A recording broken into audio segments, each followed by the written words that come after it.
The thing I love most about college basketball is that anything can happen. Literally anything. And today in this video, we will be going over some of the greatest individual performances in college basketball history. Some of these you may have heard of, but I guarantee you there will be multiple that you haven't. So let's waste no time and get right into my top 15 greatest individual performances in college basketball history. At number 15, we have a rather recent performance. In 2019, Cameron Parker of Sacred Heart put up the NCAA record for assists in a game with 24. There is a reason this isn't higher. Number one, it was against Division III school Pine Manor. And secondly, he did this while putting up a whopping 0 points from the field. At number 14, we have probably the most bizarre performance on this list. Jack Taylor of Grinnell College in rural Iowa put up 138 points in 2012 versus Faith Baptist, again a D3 school. I almost didn't include this one because Grinnell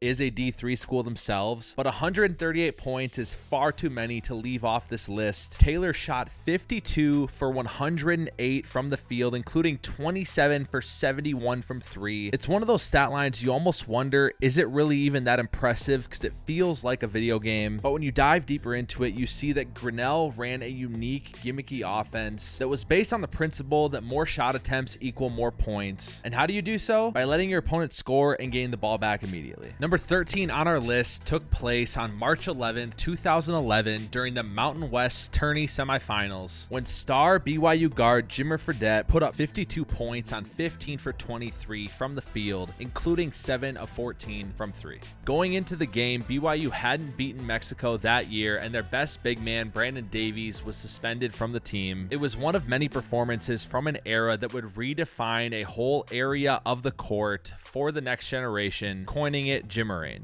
Number 12 is our only women's college basketball performance on this list, but it's rightly deserved. This performance comes from none other than Caitlin Clark. No, this is not her triple-double in the Elite Eight versus Louisville. Instead, I believe that a far more impressive performance of hers took place in the Final Four versus South Carolina. Clark and the Hawkeyes would snap a 42-game win streak for the Gamecocks, as Clark went on to put up 41 points, 8 assists, and 6 boards while assisting or scoring on 75% of her team's points. The game was also the largest viewed college basketball game, men or women, in 15 years. On November 14th, 2018, Robert Morris played a school called Mount Aloysius. Somehow, someway, junior guard Josh Williams caught fire from behind the arc, going 15 for 25 from three, making him the record holder for the most threes in an NCAA game in college basketball history. Before we get into the top 10, I found a stat during my research that I had to share. It's certainly not an impressive stat, but it's funny nonetheless. On January 24th, 2004, San Diego State was playing Colorado State when senior guard Ben Woodrop fouled out in only 71 seconds. At first, I kind of believed it, but once I dug deeper, I realized it was intentional. He was a 4-year bench warmer, averaging like 0.2 points per game, and he just decided he wanted to be the record holder, so he went in the game and fouled out in as fast a time as possible. Nevertheless, it's pretty funny and a story he can tell the rest of his life. At number 10, we have a performance I guarantee 95% of you have never heard of. It took place on January 5th, 1991 versus Loyola Marymount from a little-known university called United States International. It was a catastrophic season for the university. They had filed for bankruptcy and players left in droves. The basketball team would finish 2-26 with just 7 players in uniform by the end of the season, but Kevin Bradshaw was one of them, and he was an absolute scoring machine. He averaged 37.6 points per game that season, and on January 5th, 1991, versus the iconic Paul Westhead Loyola Marymount squad, would score 72 points in a single game, breaking the NCAA single game record for points against a Division I team, which was set 21 years earlier by LSU's Pete Maravich with 69. The full story of Kevin Bradshaw is enough to make its own video, but in this game specifically, he went 23 of 59 from the field and 19 of 23 from the free throw line. Bradshaw's team would lose the game 186-140. At number 9, we have another performance and player that you have most likely never heard of, and odd enough, this guy was born in the exact same town as I was, Albert Lee, Minnesota. Ben Woodside, a point guard for North Dakota State in the late 2000s. On December 12th, 2008, in Ben's senior season at NDSU. They would play Stephen F. Austin, and Ben would have the game of his life, recording 60 points, 8 rebounds, 8 assists, going 14 for 32 from the field, and most notably of all, 30 for 35 from the free throw line. His 30 made free throws would tie Pistol Pete Maravich for the most free throws ever made in an NCAA game. NDSU would actually lose this game in triple overtime, 112 to 111. However, Woodside would go on to become the Summit League Player of the Year and bring his NDSU Bison to an NCAA tournament with a Summit League Conference Championship. Oh, and he did this all at 5'11 and 185 pounds. This dude was a certified baller. Number 8 on our list includes something very special. It's the only one of these that has ever occurred in NCAA history, and that is a quadruple double. It's something that's only taken place 4 times in NBA history, and I was surprised doing research that it hasn't taken place more in college basketball. It took place on November 13th, 2007, when UT Martin played Central Baptist College, winning 116-274. Lester's stat line for this game was 25 points, 12 boards, 10 assists, and 10 steals in only 31 minutes of play. He would actually go on to be the Ohio Valley Conference Player of the Year that season and in his next season, and averaged 26.6 points per game through his 2 years at UT Martin. At number 7, we again have a player you have probably never heard of, Ryan Toulson of Utah Valley. Oddly enough, he is actually the nephew of Danny Ainge and played for Utah Valley in the late 2000s as well. And in his senior season on January 29th, 2008 versus Chicago State, Ryan would put up 63 points, 12 boards, 6 assists on 18 for 31 from the field, including 7 for 11 from 3 and 20 of 21 from the free throw line. Utah Valley would go on to win 123 to 121 in quadruple overtime. It's a real shame that we never got to see Ryan in March Madness. I feel like he was the perfect type of player to will his team to the second round or even the second weekend. Unfortunately for us and for Ryan, Utah Valley was an independent school at the time. They were not a member of a conference, and it wouldn't be until the following season that they would join a conference, giving them a chance to qualify for the NCAA tournament. At number 6, we have a player that you most definitely know, and his performance took place in the 2003 NCAA tournament, more specifically the Elite Eight. After defeating Pittsburgh 77-74 in the Sweet 16,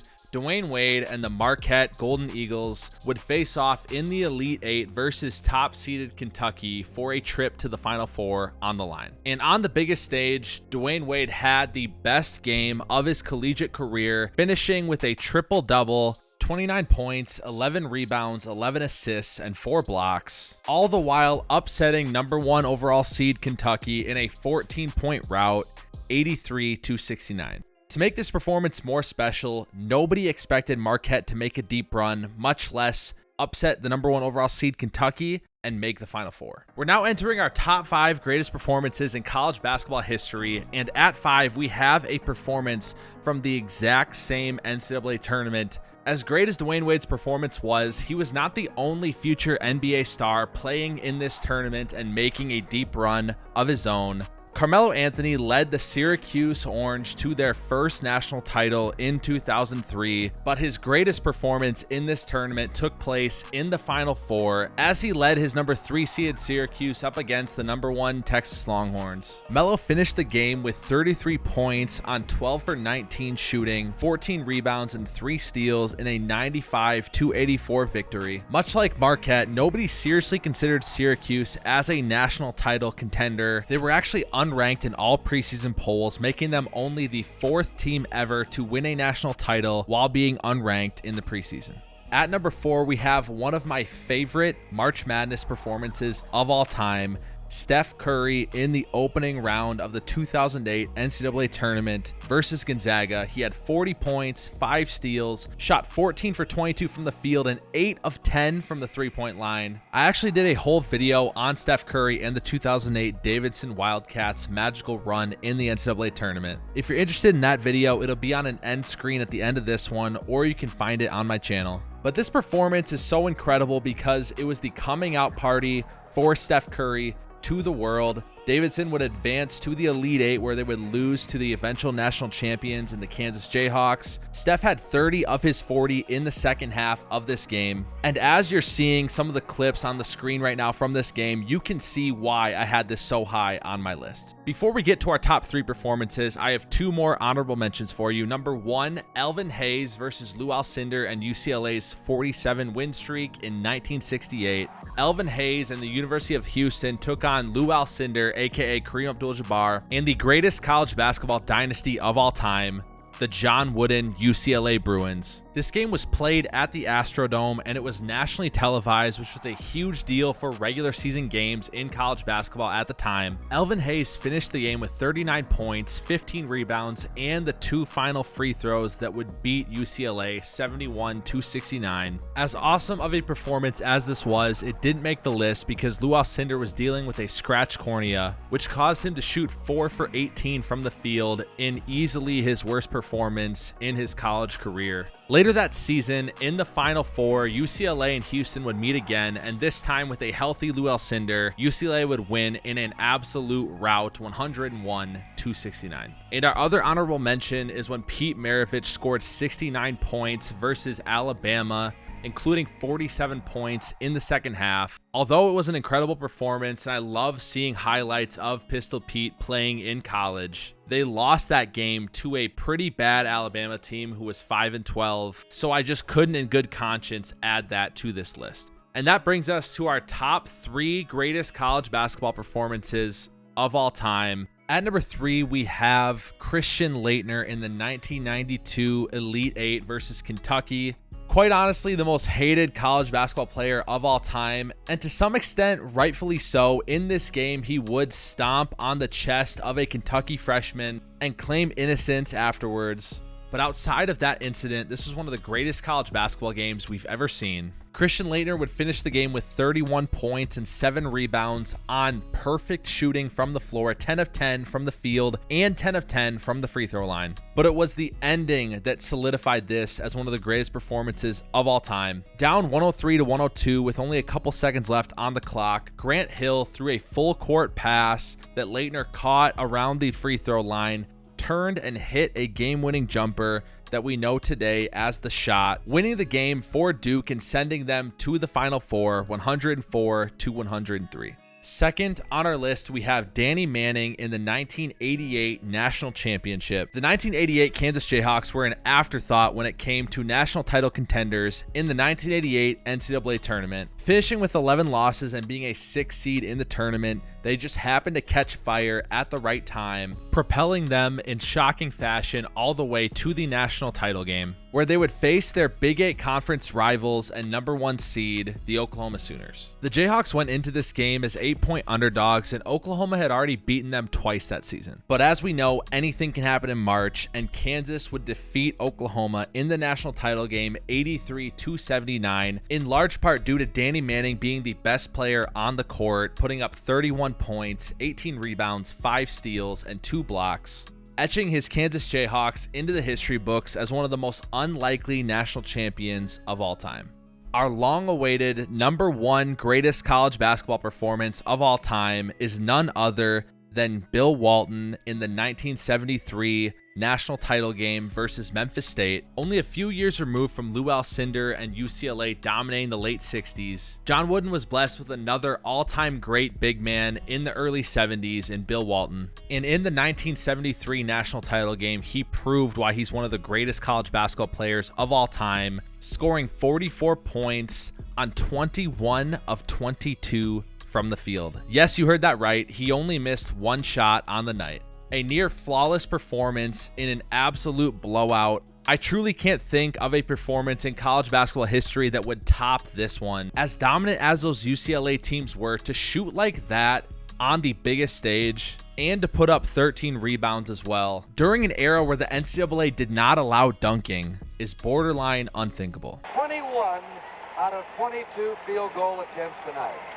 21 out of 22. I'm sure he's going to break a record tonight. Well, there you have it, my top 15 greatest college basketball performances of all time. Let me know in the comments what you disagreed with, what snubs I left off the list. If you enjoyed this video, you'll enjoy the video I made on Steph Curry and the 2008 Davidson Wildcats magical March Madness run. As always, thanks for watching, and we'll see you on the hardwood.